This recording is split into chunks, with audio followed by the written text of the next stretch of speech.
ভারত আমেরিকার সম্পর্ক একসময় যাকে বলা হতো কৌশলগত মধুচন্দ্রিমা, কিন্তু সাম্প্রতিক বাণিজ্য বিরোধ আর কূটনৈতিক অস্বস্তি সেই সম্পর্কে এনেছে শীতলতা। এরই মধ্যে জার্মান গণমাধ্যমে প্রকাশিত এক প্রতিবেদনে উঠে এসেছে মার্কিন প্রেসিডেন্ট ডোনাল্ড ট্রাম্প অন্তত 4 বার ফোন করেছিলেন ভারতের প্রধানমন্ত্রী নরেন্দ্র মোদীকে, কিন্তু কোনোবারই সাড়া দেননি মোদী। ফলে প্রশ্ন উঠেছে, এই নীরবতা কি শুধু ক্ষোভ নাকি কূটনৈতিক কৌশল?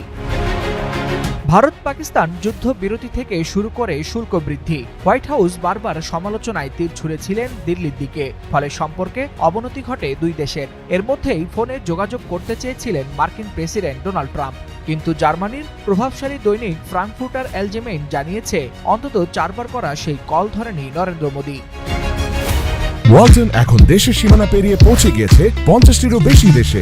ওয়ালটন, ঘরে ঘরে বিশ্বজুড়ে। প্রতিবেদনে বলা হয়েছে, ট্রাম্প যখন ভারতের রপ্তানি পণ্যের উপর 50% পর্যন্ত শুল্ক চাপাচ্ছেন, তখনই বারবার ফোন করেছিলেন মোদীকে। কিন্তু ক্ষুব্ধ ও সতর্ক মোদী নাকি একবারও কথা বলার আগ্রহ দেখাননি। বার্লিন ভিত্তিক গ্লোবাল পাবলিক পলিসি ইনস্টিটিউটের সহ প্রতিষ্ঠাতা থরেস্টেন বেনার সামাজিক যোগাযোগ মাধ্যমে বিষয়টি শেয়ার করায় তা বিশ্বজুড়ে আলোচনায় আসে।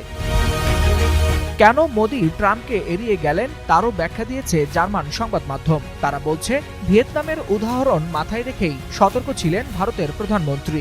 তখন একবার ফোন আলাপে ট্রাম্প ঘোষণা দিয়েছিলেন একটি বাণিজ্য চুক্তি করার, অথচ সেটি ছিল সম্পূর্ণ ভ্রান্ত। তাই এমন ফাঁদে আবারও পা দিতে চাননি নরেন্দ্র মোদী। এই প্রেক্ষাপটে যুক্তরাষ্ট্র বুধবার থেকে কার্যকর করছে ভারতীয় পণ্যের উপর অতিরিক্ত শুল্ক।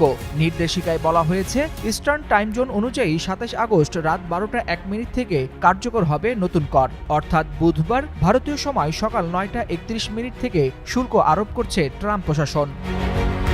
কূটনীতির মঞ্চে ফোনের নীরবতাও অনেক সময় উচ্চ কণ্ঠের চেয়েও জোরালো বার্তা বহন করে। মোদীর না বলা হয়তো এক প্রকার প্রতিবাদ, আবার হতে পারে রাজনৈতিক দূরদর্শিতার প্রকাশ। তবে এটা স্পষ্ট যে একসময় উষ্ণ থাকা দিল্লি ওয়াশিংটনের সম্পর্ক এখন শীতল স্রোতে ভাসছে। ওয়ালিউল হাসানাত, যুগান্তর নিউজ।